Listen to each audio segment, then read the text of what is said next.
Pour ne rien manquer, abonnez-vous maintenant. Les Vraies Voix Sud Radio, le coup de projecteur des vraies voix.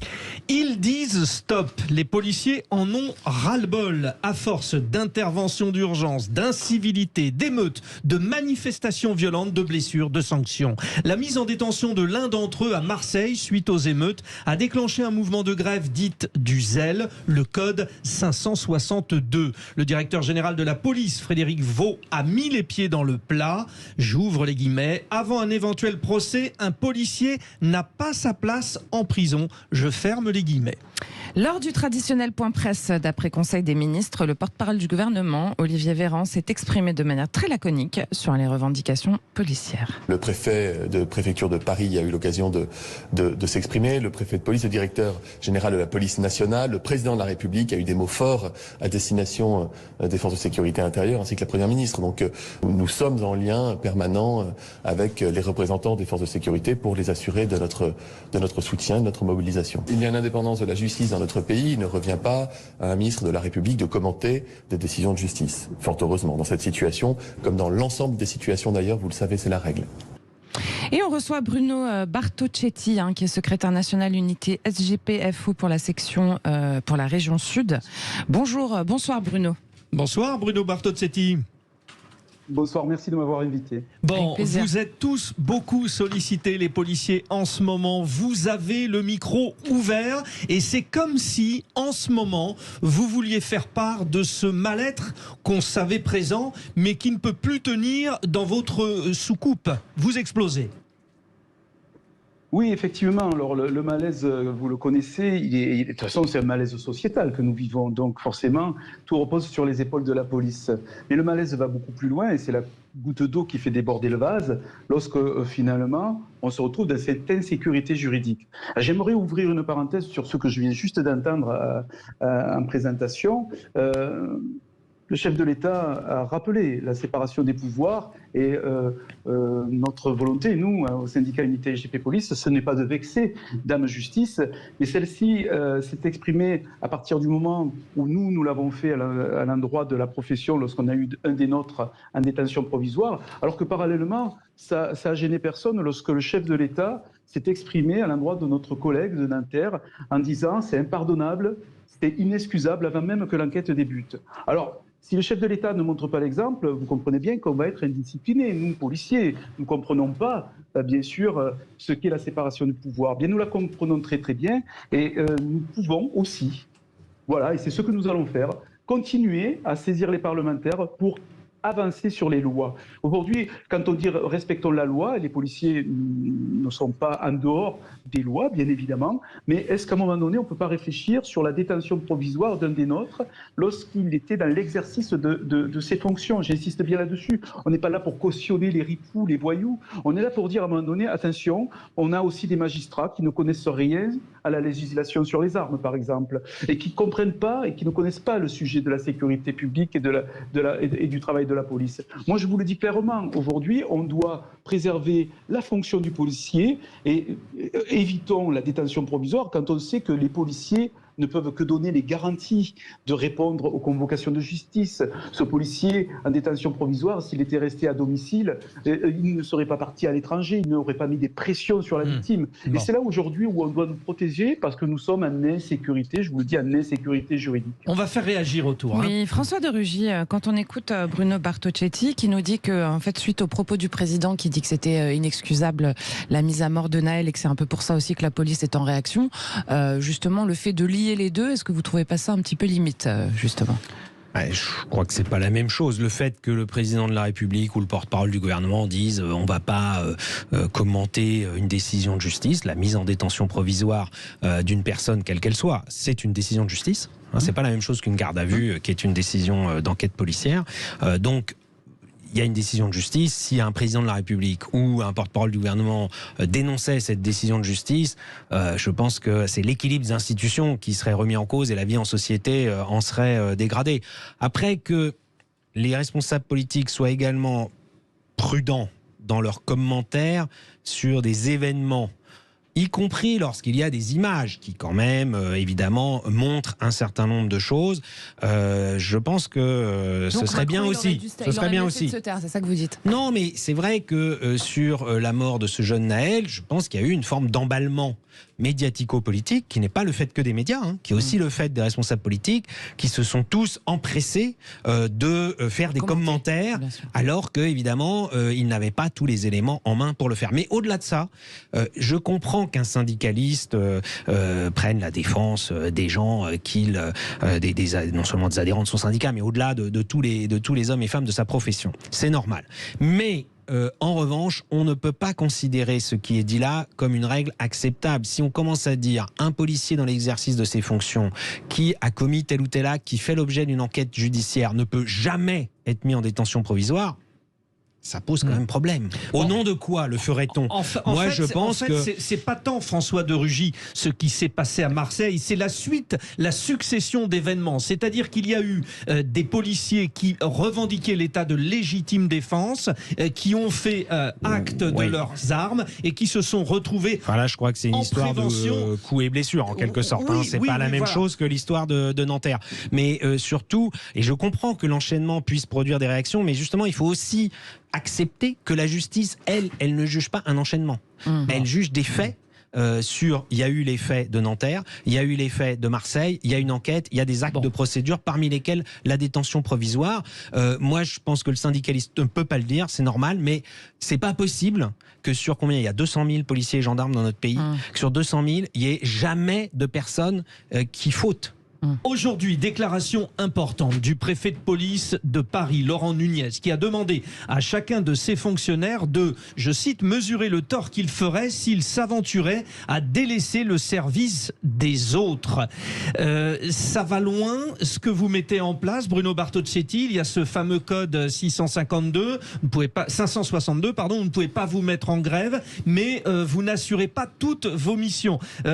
Plus de 1000 arrêts maladie à Marseille. Chez les policiers. Maladie, tout le monde a compris que c'était des arrêts maladie qui étaient une grève en réalité. Bruno Bartocchetti, jusqu'où pouvez-vous aller? Parce que visiblement vous faites peur à l'État. Alors, je voudrais bien qu'on différencie deux choses. Vous prétendez qu'il y a 1000 arrêts maladie, vous êtes le seul à avoir cette certitude. Personne ne peut vous dire combien il y a d'arrêts maladie. Je ne sais pas sur quoi vous appuyez pour dire qu'il y a 1000 arrêts. Vous voyez, ce qui est fatigant, ne m'en veuillez pas, je ne veux pas être en opposition avec vous, c'est lorsqu'on parle du travail de la police et de la fonction de policier, c'est qu'on en parle avec autant de certitude. Et vous êtes certain qu'il y a 1000 arrêts de maladie dans les Bouches-du-Rhône. Moi, je vais vous dire qu'il y en a des centaines parce qu'on ne peut pas dénombrer le nombre d'arrêts maladie, surtout que ça varie entre 2 jours et 3 et peut-être 15 jours. Il y en a qui ont peut-être repris leur service. Donc, je ne peux pas vous confirmer ce chiffre-là. En revanche, ce que je peux vous dire, c'est que nous, derrière, nous ne sommes pas derrière les arrêts maladie. Nous, notre mot d'ordre, c'est le 562. Ça va répondre à ceux qui sont dans l'idéologie choqués par le travail de la police, c'est-à-dire qu'on ne travaillera plus sur initiative. En revanche, on va continuer à répondre aux services publics, aux appels au secours, aux victimes qui ont besoin de nous. Nous allons être professionnels, responsables et continuer la... Pardonnez-moi Bruno, mais est-ce que vous pouvez un petit peu faire un éclaircissement justement pour les auditeurs et pour moi-même d'ailleurs, qu'est-ce que ça veut dire travailler sur initiative? Ça veut dire qu'aujourd'hui, à partir du moment où on considère que les refus d'obtempérer, eh bien, c'est le policier qui a envie de tuer, nous allons éviter les contrôles routiers, nous allons éviter d'aller dans les endroits sensibles puisqu'on nous taxe de contrôle aux faciès, eh bien, tout ceci va répondre justement à cette minorité quand même de Français qui s'élèvent contre le travail de la justice, et les mêmes, je peux vous garantir les mêmes, maintenant nous chargent en disant « Ah oui, mais vous comprenez, les policiers ne sont plus présents pour répondre aux services publics ». Alors, c'est 2 poids 2 mesures.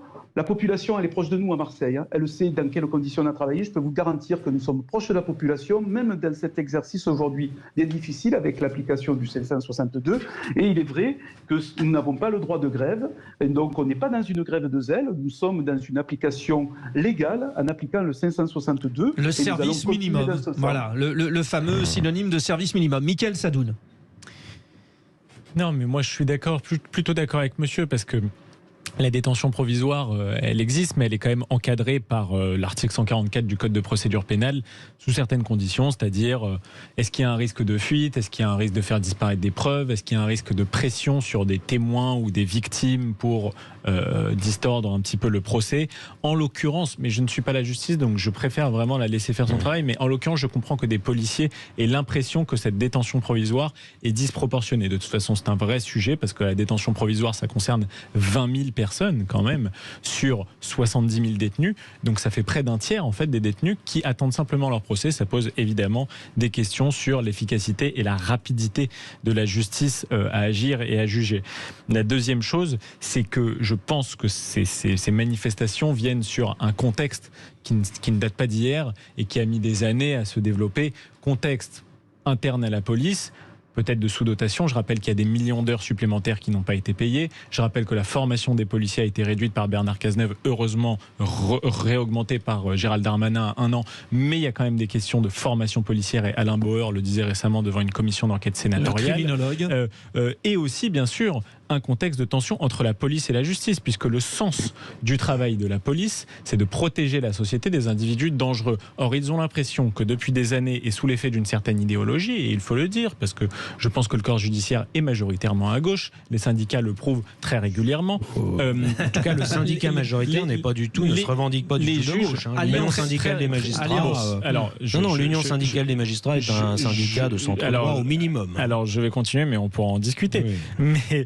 Et je pense que la justice, de temps en temps, s'amuse à considérer que les policiers sont peut-être des bas de plafond, qui sont trop sur le terrain, qui ne comprennent pas le sens réel de la justice, et que eux, dans une supériorité morale, ont une vocation de défaire le travail de la police, qui, à mon avis, enlève du sens à leur travail. Donc, ça arrive dans ce contexte-là. Ceci dit, je suis pour la séparation des pouvoirs. Je ne veux pas que la police se mêle de justice. Et comme a dit François de Rugy, je ne connais pas de profession qui soit exclue de toute possibilité d'être punie, d'avoir mal fait. Donc, en effet, moi, je suis pour que la justice poursuive son travail. Joseph Touvenel, est-ce que ce débat, il n'est pas disproportionné dans les deux sens, en fait, finalement ? Alors, il est peut-être disproportionné, mais surtout, il est représentatif d'un plus que d'un malaise et d'une incohérence dans la société.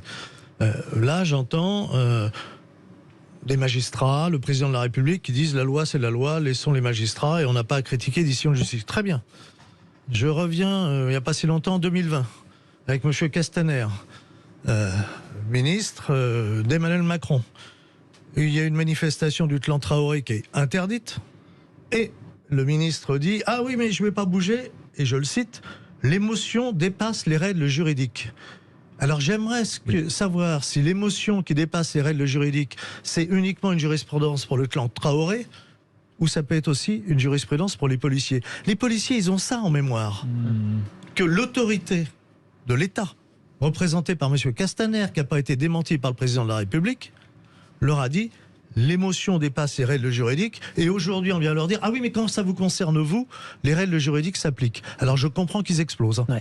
Olivier qui est notre 0826 300 300, vous nous appelez, vous réagissez évidemment, c'est Sud Radio, la radio du Parlons Vrai. Vous êtes de Beaucaire dans le Gard. Olivier, alors vous comprenez que bien lors d'une intervention, avant qu'il y ait même le jugement, le policier se retrouve en détention provisoire? Non, je ne comprends pas. Je ne comprends pas et je ne peux pas le comprendre. J'ai l'impression que la justice a créé une brèche dans la confiance de nos policiers, de nos gendarmes, et qu'il y a beaucoup je vais dire des malfaisants, entre parenthèses, qui s'engouffrent là-dedans, supportés par des associations de toutes sortes qui aiment bien foutre la pagaille. Et c'est pas bon pour nous, c'est pas bon pour la France, quoi. Je me rappelle, moi, quand il y a eu les attentats, les policiers, tout le monde les applaudissait, tout le monde disait, tiens, il y en a qui se fait tuer là, il y en a qui se fait tuer là. On dit, et c'est tout, ça a été vite oublié, balayé. Et là, on fait face à des délinquants, et il faudrait que les policiers, ils s'excusent devant les délinquants. Vous savez, j'ai eu des policiers dans ma famille, et j'en avais un qui me disait toujours, force doit rester à la loi. On ne peut pas autoriser des lieux de non-droit. Et là, le gars de Marseille, qui j'ai bien suivi l'histoire, soi-disant qu'il sortait de son travail, c'est archi faux, parce qu'il sortait de son travail, 3 heures après, il a été récupérer quelqu'un, et il était sur un lieu de manifestation.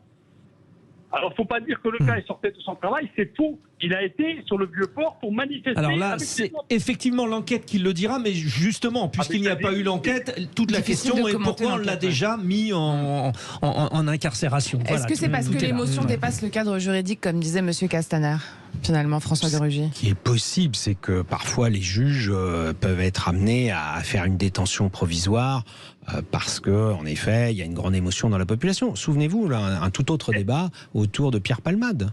Certains réclamaient sa mise en détention provisoire. La justice le réclamait d'ailleurs. Il y a eu un débat d'ailleurs entre justice et médecins à ce moment-là. Un tout autre sujet, hein, mais quand même, il y avait eu des blessés très graves et la mort d'un futur bébé. Donc, c'est jamais facile, cette question de la détention provisoire. Honnêtement, en France, c'est pas spontanément, les juges ne prononcent pas spontanément la détention provisoire Parce à qu'on tout manque bout de de champ. place aussi. Même plutôt l'inverse. Souvent, on s'en plaint, d'ailleurs. Et je crois que, d'ailleurs, les policiers et les gendarmes, c'est aussi ça qui les fait réagir, ont le sentiment que pour des délinquants, parfois multirécidivistes, pour lesquels les faits sont avérés, il n'y a aucune mesure de détention provisoire et les jugements interviennent bien après. Moi, je crois que c'est surtout ça qui fait réagir les policiers. Et moi, je suis aux côtés des policiers depuis des années et je comprends aussi ce que dit le syndicaliste parce que j'ai en tête le fait que le maintien de l'ordre, parce qu'en effet, là, c'était une question en manifestation, est quelque chose de très, très dur. Les policiers sont harcelés par des gens violents qui ne cherchent qu'une chose, c'est aller à l'affrontement, qui déclenchent les affrontements, qui ensuite disent « Ah, il y a des violences policières », simplement parce qu'il y a eu une réponse à des violences dont sont victimes les policiers ou les gendarmes mobiles qui interviennent pour le maintien de l'ordre. Donc c'est quelque chose de très difficile. Malheureusement, on n'en a pas fini, il n'y a pas de recette miracle. Il faudra continuer à maintenir l'ordre avec fermeté, en allant plus au contact, comme on le fait depuis les Gilets jaunes qu'avant. Et donc, de fait, ça crée plus d'affrontements. Donc, à la fois des blessures chez les manifestants et chez les policiers. On y est sur la vraie question. Bruno Bartocchetti, on va vous la poser cash. Quand il y a des personnes violentes en face des policiers, et on a vu lors de certaines manifestations des policiers reculer devant de casseurs en les laissant finalement fracasser une devanture, est-ce que vous demandez d'avoir les moyens d'agir à la hauteur de cette violence et de ce fait de ne pas être condamné pour avoir justement voulu faire respecter la voie parce qu'il fallait faire parler la violence? Il est là le cœur du problème, Bruno Bartocchetti? Je vais vous répondre très clairement, lorsqu'on nous reproche d'utiliser le LBD, alors qu'en face de nous, on nous tire à balles réelles, vous comprenez bien que c'est un sujet, c'est un problème.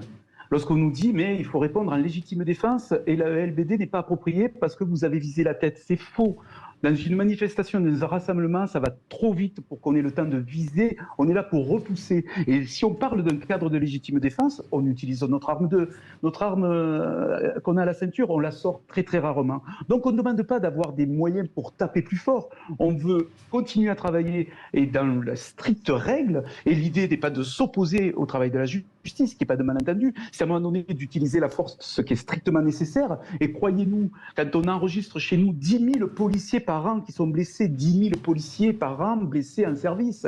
Quand on a ce chiffre-là, ça veut dire qu'on est exposé. Ce qu'on demande juste, c'est à un moment donné qu'un magistrat fasse la part des choses entre un policier qui va être mis en détention provisoire, alors qu'il peut répondre de toutes ces convocations judiciaires ou de tout ce qu'il peut y avoir autour d'un contrôle judiciaire. Vous comprenez? Pour revenir sur le phénomène de force, c'est pas qu'on doit être surarmé pour jouer les shérifs, c'est pas notre volonté. C'est qu'à un moment donné, on répond à des missions d'urgence, on veut être protégé juridiquement, mais on ne demande pas un permis de chasser ou de tuer, qui n'est pas de malentendu. Et ça, ce que je peux vous dire là, c'est que la population l'a compris.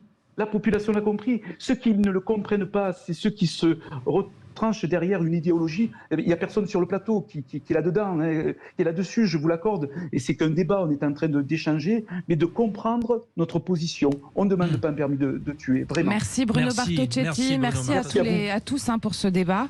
Je rappelle que vous êtes secrétaire national de l'unité SGP FO pour la région Sud.